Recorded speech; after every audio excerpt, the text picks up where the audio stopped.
며칠 전에 그런 얘기했죠. 안철수가 보수 희망을 만드는 게 목표라면 유승민은 찍어달라고. 기가 막힐 노릇입니다. 자기는 전라도 유세하고 있으면서 유승민 후보한테 일종의 지원 사격을 보낸 거죠. 멀리서. 속마음은 아닐 거라고 보고요. 그러니까 이게 속마음이라기보다는 자기 태도를 좀 이쁘게 하는 거예요. 나를 못 찍겠으면 홍준표 찍지 말고 사실은 유승민 찍으라 이런 거거든요. 사실은 이게 정치적 노림수입니다. 내 표가 홍준표한테 가느니 그나마 유승민한테 가서 지금의 2위 지키기에 도움이 됐으면 하는 바람, 그거 이상이야도 없는 거예요. 그렇죠. 그렇지. 그게 속마음인 거지. 예. 그러니까 어차피 제로섬 게임인데 나로서는 더 이상 그쪽에 가서 표 구걸할 능력이 없으니 유승민과 홍준표 둘이 박터지게 싸워서 어느 한쪽으로 확 쏠리지 않게끔 됐으면 좋겠다. 그래서 내가 어부지리로 지금까지 지켜왔던 지지율 어떻게든 고수해서 한 16%로 14%로 된 홍준표 이기고 싶다. 뭐 이런 속마음 아니겠어요? 근데 그것도 지금 얻기가 힘들 것 같다는 거지. 여론조사상으로 좀 드러나질 않아서 잘 모르겠지만 지금 안철수 후보가 내일 모레 이거 투표함을 까봤을 때 2위를 제대로 지켜냈을까? 이거 확신할 수 없는 지경에 이르러 버렸다는 거죠.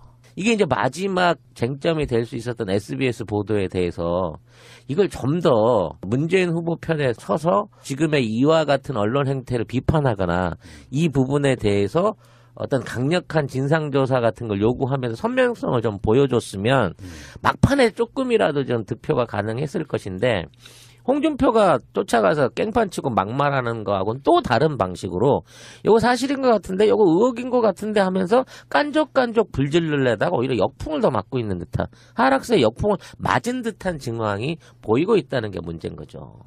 이거는 사실상 기존의 문재인 지지층에 대한 결속만 높여주고 그나마 본인은 합리적인 사람, 뭐 중도에 있는 중도 보수의 어떤 그 대리적 희망으로 보았던 사람들한테 이도 저도 아닌 굉장히 얼빠진 듯한 모습을 보여줘 버린 거예요. 그것도 본인 입으로 떠든 것도 아니라 박지원이라든지 또는 뭐 주변의 각종 그 선거와 관련된 당직자들을 통해서 이 부분을 제기함으로 인해서 이건 내가 굳이 한 건 아니야라는 의혹은 있었지만 오히려 저게 진짜 그 비열한 인간이구만 라는 프레임에 스스로를 가둬버린 결과가 나와버린 것 같아요. 하는 것마다 패착이네. 할 때마다. 몰리니까 선거에는 1등만 목표가 되는 게 아니에요. 1등을 못해도 자기들이 얻는 지지율만큼 정치적인 의미를 갖는 거라서 사실상 포기한 발언이죠. 그렇죠.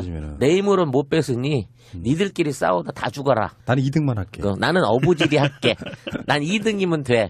TK, PK 니들이 가져. 이거랑 똑같은 이제 뭐 선거에 관련한 평가들이 나오겠지만 안철수 후보는 2등만 했다고 해도 나름대로 정치적 자산은 될 수 있어요. 되겠느냐 말이지 지금 이러다가. 그러니까 안철수가 나름 선거 과정에서 비열함, 예를 들면 뭐 세월호 가짜뉴스 같은 거를 이용한다든지 이런 게 없고 우호적 관계로 선거를 치르는 게 좀 있었다면, 물론 이제 어차피 선거라는 게 뭐 정의당하고 민주당하고 싸우고 뭐 이렇게 나를 세우는 거는 선거 과정이 어쩔 수 없는 일이에요. 선거 끝나고 나면 아무것도 아니고 당선된 쪽에서는 뭐 웬만한 범죄 행위가 아니면 다 먹고도 가고 그러는 거라서 선거 과정에서 감정 쌓이는 건 어쩔 수 없는데, 태도가 좋은 태도라고 하면 2등도 훌륭하고요. 나쁜 태도라 그러면 정치권에서 매장되는 겁니다. 그게 굉장히 묘한 함수 관계를 갖고 있는 거예요.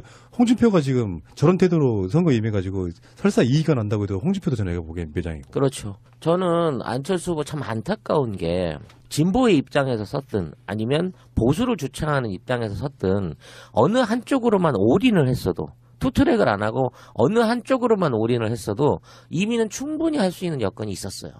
어차피 그 밑에 깔려있는 3, 4번 후보자들이 본인이 시작할 때마다 20%가 넘는 격차가 있었다고.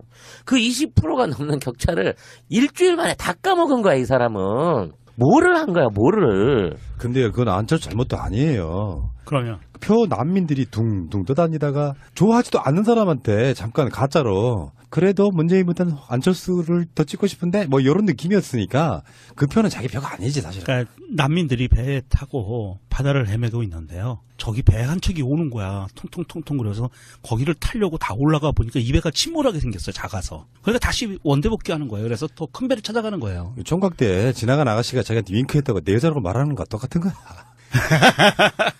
잠깐 호감 느끼는 거랑 정말로 사귀는 거랑 이게 표를 확고하게 예를 들면 여러분들이 어떤 심정이실지는 저도 몰라요. 비밀 투표에 그걸 우리가 지켜 뭐 말하는 거 보면 다 알지만 뭐 그동안 다 얘기했는데 뭐. 난 이미 찍고 엄지척까지 올렸는데 아니 무슨 뭐 그래도 이제 우리 방송의 태도상 나는 한 번도 바뀐 적이 없어. 5년 동안 바뀐 적이 없어. 그런 표하고 전혀 관심 없어. 안철수가 V3 만든지도 몰라. 볼지도 몰라 심지어 심지어는. 국민의당일지도 몰라. V3. 그런 사람들이 난 문재인 싫고 안철수가 누군데? 더 낫지? 뭐 이렇게 되는 그런 표들은 붙어있질 않죠. 그러면 처음에는 전국 요새를 다니고 대단한 선거 요새를 하다가 막판에 가니까 전라도 가서 배낭 메고 사람들 만나러 가면서 악수를 하고 있더라고 안철수가. 왜 자꾸 안철수 이렇게 싫어해요? 불쌍하신 분을. 아니 나 같은 동네 사니까 그런 거야. 아, 지역구구나. 같은 동네 살다 배신을 당한 거잖아 지금. 근데 지금도 노원구에 집이 있어요? 그럼요. 아 그래요? 난 그 양반이 거기 집 있는지는 모르겠어. 아니, 그 주소지가 있어야 되니까. 뭐 주소지 있다고는 하는데 그 사람 그 정책 카페 밑에 짜장면 집이 값이 싸가지고 제가 거의 2주일에 한 번씩 가는데도 불구하고 얼굴을 봤다는 사람이 없어 이씨 그 동네에서. 그건 뭐 대선 주자니까 뭐 그렇다 치고. 그럼 그렇다고 쳤으면 선거가 막판으로 가면 갈수록 좀 더 대중 유세나 큰 거리에 나서가지고 그 자기 모습의 존재감을 좀 확보할 수 있는 그런 선거전을 보여줘야 되는데 역으로 달리고 있는 거 역으로 지금 오늘 같은 날 되면은 대규모 연설을 하든가 대국민 발표를 하든가 뭐죠 언론전이라든지 이런데 공개전으로 좀 나서야 되는 거 아니야? 처음에 무슨 꽉 이거 연설 톤 바꿔가지고 그걸로 열심히 하는 것처럼 들더니 가면 갈수록 대중들한테 보여주는 게 두려운 건지 이게 더 악역과라고 생각해서 캠프가 작전을 거꾸로 깠는지 모르지만 가다 이제는 다른 후보들을 서로 지원해주면서 뭐 그쪽 후보를 찍어달라는 얘기를 사퇴한 사람도 아닌 완주하겠다는 사람이 하고 있는 이런 아이러니가 어디가 있냐고. 그러니까 요거는 지금 안철수의 프레임인데 적폐 세력으로 패권주의를 이야기하고 있는 사람이잖아요. 그러니까 홍준표하고 문재인은 절대 찍지 마라고 하는 것을 애들러서 말한 거예요. 심상정도 지켜 세웠잖아요. 정말로 진보의 목소리가 더 커지는 게 좋다는 분들은 저를 안 찍어도 되니까 심상정을 찍으라고 하는데 이게 되게 웃긴 게요. 스펙트럼으로 한번 봅시다. 구구의 홍준표가 있고요. 나름 건전한 보수라고 표방하는 유승민과 사실 안철수는 어쩌면 스펙트럼으로는 비슷해요. 그다음에 문재인이 있고 심상정이 있단 말이에요. 가까우려면 심상정 지지자들이 제대로 찍으려고 그러면 지금 감정이 상해서 뭐 약간 좀 달라졌을 수도 있겠지만 심상정 지지자들이 심상정을 안 찍고 눈물을 머금고 누구를 찍는다면 안철수를 찍겠어요? 문재인을 찍죠. 그렇죠. 그러니까 안철수한테는 사실은 기회가 한 번 있었습니다. 언제였을까요? 정말로 새 시대의 정치인으로 뜰 수 있는 딱 한 번의 기회가 있었어요. 그때가 언제냐면 새정치민주연합 당대표 할 때입니다. 그때 정치적 자산을 막 쌓았어야 되는데 이 사람의 생각이 이런 거야. 운동권 싫어 일단. 그래서 뭐 5.18이나 4.19나 뭐 14선언이나 뭐 이런 것들을 못마땅해. 운동권적인 마인드가 싫어. 그렇게 당 운영해 왔잖아요. 그렇다고 박근혜 정권하고 나를 세워서 뭘 한 것도 아니고 자기들이 할 수 있는 것. 야당을 개혁해가지고 문재인처럼 뭐 적극적으로 누구를 영입한다거나 당을 강령을 바꾼다거나 좋은 쪽으로 전혀 그런 게 없는 상태로 그냥 무능한 야당 대표 이미지를 정치권 들어오자마자 쌓아버린 거예요. 안철수라는 사람은 사실 대한민국의 민주주의 역사에 대해서 전혀 관심도 없고 공부도 안 했을 것 같고 그쪽에 대해서 노조로 대표되는 그런 어떤 자기하고 결이 안 맞는 그런 세력이라고 지금 이 사람은 판단하고 있는 것 같아요. 그리고 87년도에 현재 육공화국이 탄생하게 된 배경 이런 것도 전혀 관심이 없고요. 이게 관심이 있었다면 대한민국의 역사가 관심이 있었다면 그렇게 행동을 할 수가 없어요. 민주주의가 아닌 반민주적으로 움직이고 그리고 매일 마타도 하고 거짓말하고 그리고 정당 정치를 하겠다고 정당에 들어와서 정당을 깨는 행위를 하고 이거는 아주 상식적이지 않은 행동이고요. 제가 보기엔 그 정도의 차이만 있지 홍준표하고 비슷하다. 저는 그렇게 봐요. 사실상 이번 선거에서 가장 큰 피해자?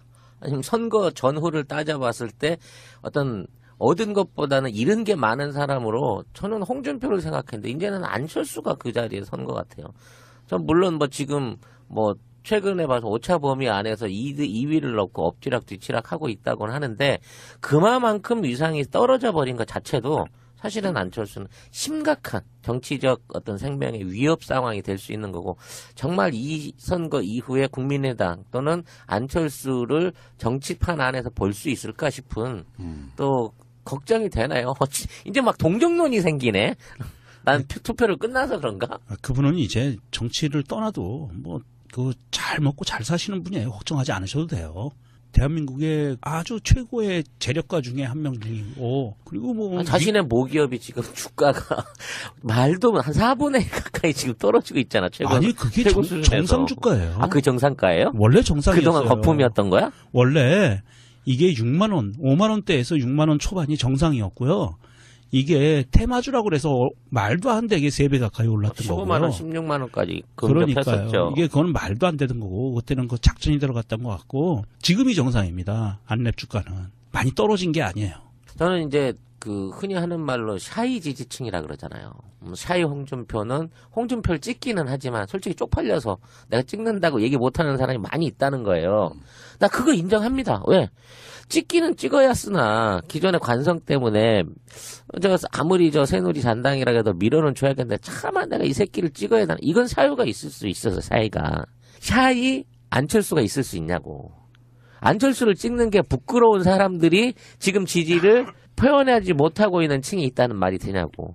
안철수는 새로운 정치, 개혁의 정치 또는 새로운 대한민국을 만들겠다고 나서는 신흥주자잖아. 신인인 거잖아. 근데 내가 지금 안철수를 지지하는 게 부끄러운 사람이 있어서 그 사람들이 안 드러나고 있다는 얘기는 뭐야. 안철수 스스로가 자신이 구태고 적폐였음을 인정하는 얘기랑 똑같은 거예요. 그래서 샤이가 있든 없든지 간에 이제 남은 앞으로 그 선거에서 참여하실 분들은 정말 이렇게 마지막까지 심사숙고하셨기 때문에 지금에 왔던 지지율, 정당 이런 거 다 떠나버리시고 자, 내가 찍는 투표로 어떤 대한민국을 이끌어갈 수 있는 사람을 찍을 거냐. 이걸 원론적인 면에서 다시 한번 생각해보고 지금에 있는 투표장에 나가시길 권해드리고 싶은 거예요. 왜 처음에 그 당당했던 안철수는 그리고 처음에는 존재감 없던 홍준표는 그리고 유승민과 심상정은 이번 유세 기간 약 한 달이 못 되는 기간 동안 어떤 변화의 길을 걸어왔는가. 그들이 어떤 방식으로 선거를 진행하고 표들을 구걸해 왔는가 하는 것들을 돌아보게 되면 이건 너무 급이 다른 선택 아니에요?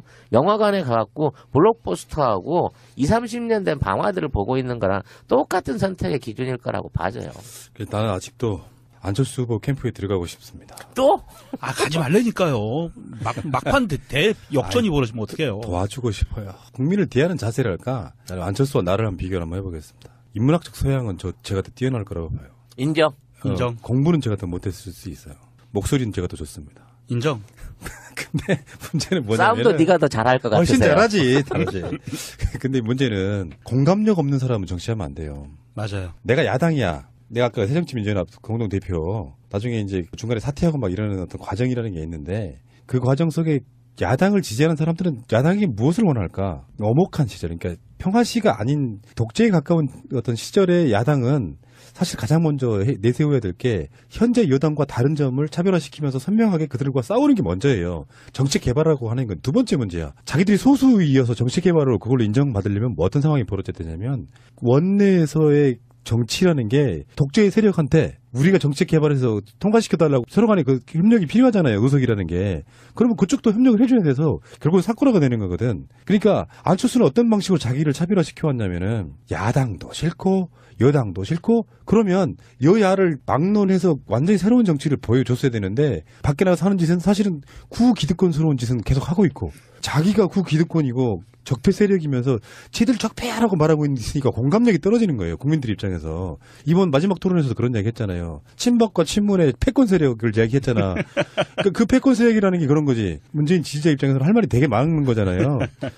문재인 싫으니까 당 국회의원들 빼고 지역 감정 이용해가지고 선거에 나가서 안철수가 새정치민주연합 당대표 물러날 때가 사실은 정치 생명 끝난 거고요. 국민들이 이러이러한 어떤 조건들 때문에 야당이 너무 당시에 이제 못하고 있으니까 그 야당에게 채찍을 주는다는 의미에서 안철수가 마음에 들진 않지만 안철수의 당을 찍어줬다까지가 내가 지금까지 일관되게 주장해왔던 변수로서의 국민의당에 대한 이야기거든요. 근데 그게 이제 신이 나가지고 밖에 안 되는 정당 갖고 이제 대통령 돼보고 있다고 덤빈 건데요. 그러려면 제가 여러 가지 이야기를 했어요. 제1야당의 후보가 되는 것이 가장 대통령이 될 가능성이 높고 그래서 싫더라도 내부적으로 투쟁을 했어야 된다. 만약에 안철수가 더불어민주당에 남았다면요. 이런 상황이 벌어졌을 거예요. 둘이 경선을 붙었어. 지금 이재명하고 안희정이 아닌 안철수와 이재명과 안희정이 붙었다면 일부 이런 여론을 만들 수 있었습니다. 물론 그게 정치를 잘했다는 그 보장하에 못했으니까 사실은 그런 가능성도 없지만 예를 들어서 지난 대선 때 내가 양보했으니 당신 이제는 양보하시오. 물론 그 이전에 정치를 잘했어야 돼요. 그러니까 그런 것도 없어. 정치도 못했어. 당도 깨고 나가서 하니까 자기가 확장할 수 있는 게 사실은 안희정의 빈 공간, 반기문의 빈 공간 그런 거를 막 섭취하면서 왔지만 사실은 안철수 지지율은 예전에 왜 안희정 존재할 때 지지율 10% 미만인 게 사실인 거죠. 그것이 안철수의 한계인 거예요. 안철수가 지금도 새 정치를 들고 나와서 지금까지 우려먹고 있는 게 방금 전에 말씀하신 대로 정치 혐오증에 걸려 있는 사람들이라고 판단을 했던 본인이 부동층 항상 존재해왔던 부동층 30% 정도 30% 정도의 사람들을 내가 새 정치로 먹을 수 있어 이렇게 생각을 하고 지금까지 오는 것 같아요. 그게 새 정치라는 것도 정체불명이지만 여당도 공격하고 야당도 공격하고 하면서 다 쓰레기들이야. 그러니까 나한테 와라고 하는 것은 여야의 지지를 하는 사람들 빼고 나머지를 자기는 그렇게 단순하게 더하기 빼기로 봤던 것 같아요. 지난 5년간 그 정치에 있어서 가장 미스테리가 두 개 있었잖아요. 창조경제와 새정치입니다. 네. 실체가 없는. 얘가 그 안철수 후보의 캠프로 들어가고 싶다는 말은 무슨 말이냐면 하루가 선거가 남았지만 보여주고 싶은 거예요. 새정치라는 게 무엇인가. 야, 또 이 게시판에 또 난리 나겠네. 푸나가 정치에 욕심을 갖고 있다 막 이러고 난리 나겠네 막. 와. 그러면 차기 이 노원구청장 선거에 안철수 후보의 적극적인 어떤 등단과 당선을 기원하겠습니다. 아, 거기 좀 있잖아요. 위원장님 한 분 있어요. 그러니까 내가 이제 농으로 하는 말이지만 안철수 같은 사람들은 정치하기 힘들어요. 일단 기본적인 뚝심, 인내심도 필요하고요. 정치인이라고 하는 것은 사람들한테 호감을 주려면 호감 또는 어떤 새로운 혁신 이미지를 주려면 자기가 예치고 있는 것들 다 바꿔야 돼요. 예를 들어서 내가 기업파 출신이지만 노조와 함께 가는 기업 운영 공감한다. 이런 것들 있잖아요. 그럼요. 굉장히 중요한 거예요. 그리고 그거요. 문재인 후보가 공공부문 일자리 같은 것도 열렬하게 찬성해버리는 거야. 나라가 이제 일자리 만들 때가 됐다. 대기업들은 수명 끝났다. 이런 식의 아젠다를 던지면서 치고 올라와서 문재인을 구기득권으로 만들었어야 된다고요. 문재인을 악으로 만들었어야 되는데 정책은 문재인보다 훨씬 더 보수적이야. 그 사람을 어떻게 받아들입니까? 우리 국민들 입장에서. 그러니까 뭐 같은 얘기의 편향이지만 반대의 경우로 홍준표를 비롯한 왜냐하면 지가 촛불을 선도했고 탄핵의 주도 세력이었다는 주장을 처음에 했으니까 홍준표를 비롯한 유승민 후보와 각을 세우고 지금 어차피 이 정권에서 보수는 물러서야 되고 새로운 보수의 탄생이 필요합니다. 제가 건전한 보수 할게요라고 여기에 전력 투구를 했어도 결과적으로 지금까지 보존 비용 지금 걱정해야 될 15%선 걱정하는 수준까지 떨어지지 않았다니까. 그것만 긁어 모았어도 그랬으면 정말 당당하고 정말 차기를 노릴 수 있는 강력한 그 야권 주자, 대선 주자로서의 다음 5년을 아무튼 기대할 수 있는 충분한 그 자기한테도 큰 기회였음에도 불구하고 이거를 뭐 양쪽에 있는 들고 있던 떡을 다 뒤집어 엎어버린 거야. 난 너무 안타까워. 나도 진짜 가고 싶었네. 그러고 보니까. 그러니까 캠프에 들어가서 알려주고 싶다고. 예를 들어서요. 집안에 먹을 게 없어가지고 라면을 끓여 먹었어요. 한 10명이 대가족이. 근데 그중에 한 놈 시키가 지만 많이 처먹겠다고 지분이랍시고 국자 같은 걸로 라면을 엄청 퍼가지고 지 그릇에 담아놨어요. 자기는 배가 불렀겠지. 그게 국민의당 창당과 총선에서의 승리예요. 근데 같은 정권 교체의 어떤 그 주체로서 인정할 수 있는 사람들은 없습니다. 그러니까 자기 스스로가 새정치민주연합 더불어민주당을 깨고 나갔을 때 이미 사실은 안철수는 대선 주자로서의 가치를 잃어버린 거예요.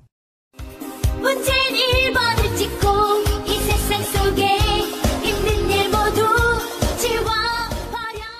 대선이 이제 얼마 남지 않았기 때문에 이런 이야기를 먼저 한번 해보고 싶어요. 현실적으로 통합정부라고 하는 얘기가 이제 나올 수밖에 없고요. 지금 최근에 마지막 토론에서도 그런 비슷한 얘기가 나왔습니다. 그래서 통합정부추진위원회라는 게 있어요. 지금 문재인 그 선대위에 박영선, 변재일 이 두 사람이 공동위원장인데요. 좀 박영선은 찜찜하긴 한데. 아직 안 끝났으니까 네. 비토는 여기까지. 근데 그래서 여기서 지금 나오고 있는 메시지는 뭐냐면 합리적인 진보와 개혁적 보수 진영을 망라해서 대한민국 드림팀 만들겠다. 이게 간단히 말해서 통합정부라고 하는 개념이 이런 거죠. 일단은 강요들을 당적이 더불어민주당이 아닌 사람도 장관으로 임명할 수 있다요. 일단은. 예, 굉장히 중요한 부분이죠. 예, 이거 굉장히 중요한 거예요. 예를 들어서 현정과 비슷한 건데. 예를 들어서 심상정 후보 같은 사람을 노동부 장관 임명할 수도 있습니다. 만약 물론 본인이 원한다면. 진보 쪽이라면 저는 그 받아들일 거라고 봐요. 그걸 차버릴 이유가 없잖아요. 노동정책에 불만이 많은 정의당 입장에서 만약에 그게 추천이 간다면 정반대로 국민의당에서 그래도 좀 앞에 나서지 않고 꿋꿋하게 뭔가 이렇게 묵묵하게 해온 실력자가 있다고 쳐. 그래서 경제 전문가가 있다고 쳐. 그런 사람 데려다가 경제부총리 시킬 수도 있죠. 그런 걸 지금 발표하고 있는 거예요. 그러니까 이게 합리적 진보와 개혁적 보수 진영이라고 했으니까 여기서 확실히 떨고 나갈 분들은 확실히 떨고 나가는 거죠. 합리적이지 않은 그 꼴보수들은 떨어져 나갈 것 같고요. 꼴통 보수들은. 그러니까 이게 중요한 거죠. 진보와 보수를 끌어안는데 그 진보도 합리적이어야 된다. 지나치게 이상주의적이거나 현실에서 적용할 수 없는 무리한 정책을 들고 나오는 사람은 배제하겠다는 그런 개념으로 이해해야 되고요. 그 다음은 개혁적인 보수도 지금에 있는 보수 진영보다는 말 그대로 뭐 재벌 개혁이 됐든 세제 개혁이 됐든 노동 개혁이 됐든 좀 더 국민을 위한 개혁적인 의사를 내세울 수 있는 사람을 받아들이겠다는 거기 때문에 사실상은 지금의 민주당의 정책에 정책적으로 동의를 하면 과거는 묻지 않으마라는 식의 통합론이라고 봐질 수는 있어요. 하지만 정책도 없이 어떤 그 과거에 대한 사고 없이 아무나 내가 그냥 나 능력 있으니까 나 이러이러한 사람이니까 비전 없이 내 이름 걸고 내가 들어가서 한 자리 할게 이런 사람을 받겠다는 의미가 아니기 때문에 이건 정치 일선에 있던 사람이 아닌 학자층이나 싱크탱크나 아니면 실제적으로 당 업무에 과거에 종사를 해본 경력자나 이런 쪽 안에서 그냥 폭넓은 경력직 사원을 뽑아드리겠다라는 차원으로 이해를 해야지 이거를 다시 뭐 정권의 후퇴, 개혁의 후퇴로 받아들여져서는 안 된다는 점이 앞으로 인선에서의 좀 문제가 아닐까 싶어요. 며칠 전에 그런 얘기 했죠. 안철수가. 보수 희망을 만드는 게 목표라면 유승민은 찍어달라고. 기가 막힐 노릇입니다. 자기는 전라도 유세하고 있으면서 유승민 후보한테 일종의 지원 사격을 보낸 거죠. 멀리서. 속마음은 아닐 거라고 보고요.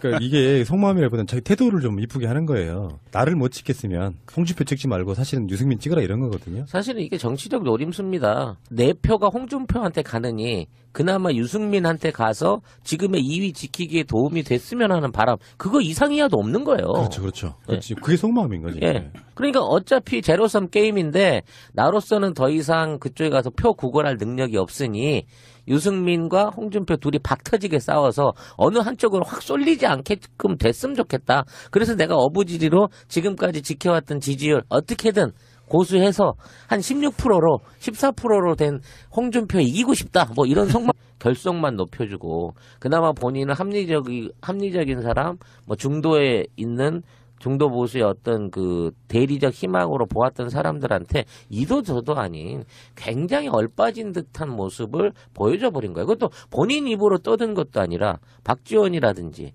또는 뭐 주변에 각종 그 선거와 관련된 당직자들을 통해서 이 부분을 제기함으로 인해서 이건 내가 굳이 한 건 아니야라는 의혹은 있었지만 오히려 저게 진짜 그 비열한 인간이구만 라는 프레임에 스스로를 가둬버린 결과가 나와버린 것 같아요. 하는 것마다 패착이네 할 때마다. 몰리니까 선거에는 1등만 목표가 되는 게 아니에요. 1등을 못해도 자기들이 얻는 지지율만큼 정치적인 의미를 갖는 거라서 사실상 포기한 발언이죠. 그렇죠. 내 힘으로는 못 뺏으니 니들끼리 싸우다 다 죽어라. 나는 2등만 할게. 나는 어부지리 할게. 난 2등이면 돼.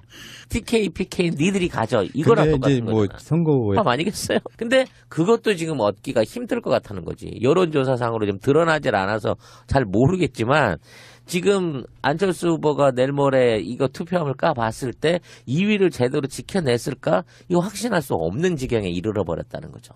이게 이제 마지막 쟁점이 될 수 있었던 SBS 보도에 대해서 이걸 좀 더 문재인 후보 편에 서서 지금의 이와 같은 언론 행태를 비판하거나 이 부분에 대해서 어떤 강력한 진상조사 같은 걸 요구하면서 선명성을 좀 보여줬으면 막판에 조금이라도 좀 득표가 가능했을 것인데 홍준표가 쫓아가서 깽판 치고 막말하는 거하고는 또 다른 방식으로 이거 사실인 것 같은데 이거 의혹인 것 같은데 하면서 깐족깐족 불질르려다가 오히려 역풍을 더 맞고 있는 듯한 하락세의 역풍을 맞은 듯한 증황이 보이고 있다는 게 문제인 거죠.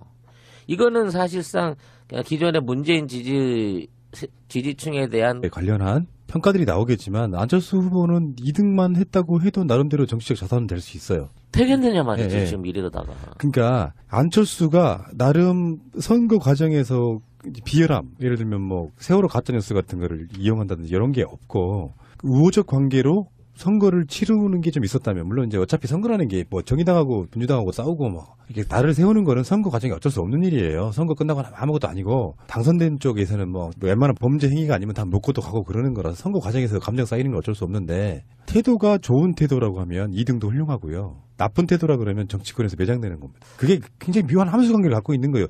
홍준표가 지금 저런 태도로 선거 임해가지고 설사 이의가 난다고 해도 홍준표도 저는 보기엔 매장이고. 그렇죠. 저는 안철수 후보 참 안타까운 게 진보의 입장에서 섰든 아니면 보수를 주창하는 입장에서 섰든 어느 한쪽으로만 올인을 했어도, 투트랙을 안 하고 어느 한쪽으로만 올인을 했어도 이미는 충분히 할 수 있는 여건이 있었어요. 어차피 그 밑에 깔려있는 3, 4번 후보자들이 본인이 시작할 때만 해도 20%가 넘는 격차가 있었다고. 그 20%가 넘는 격차를 일주일 만에 다 까먹은 거야, 이 사람은. 뭐를 한 거야, 뭐를. 근데요, 그건 안철수 잘못도 아니에요. 그러면 표 난민들이 둥둥 떠다니다가 좋아하지도 않는 사람한테 잠깐 가짜로 그래도 문재인보다는 안철수를 더 찍고 싶은데 뭐 이런 느낌이었으니까 그 표는 자기 표가 아니지 사실은. 그러니까 난민들이 배에 타고 바다를 헤매고 있는데요. 저기 배 한 척이 오는 거야. 통통통통 그래서 거기를 타려고 다 올라가 보니까 이 배가 침몰하게 생겼어요. 작아서. 그러니까 다시 원대 복귀하는 거예요. 그래서 더 큰 배를 찾아가는 거예요. 총각 때 지나간 아가씨가 자기한테 윙크했다고 내 여자라고 말하는 거랑 똑같은 거야. 잠깐 호감 느끼는 거랑 정말로 사귀는 거랑 이게 표를 확고하게, 예를 들면 여러분들이 어떤 심정이실지는 저도 몰라요.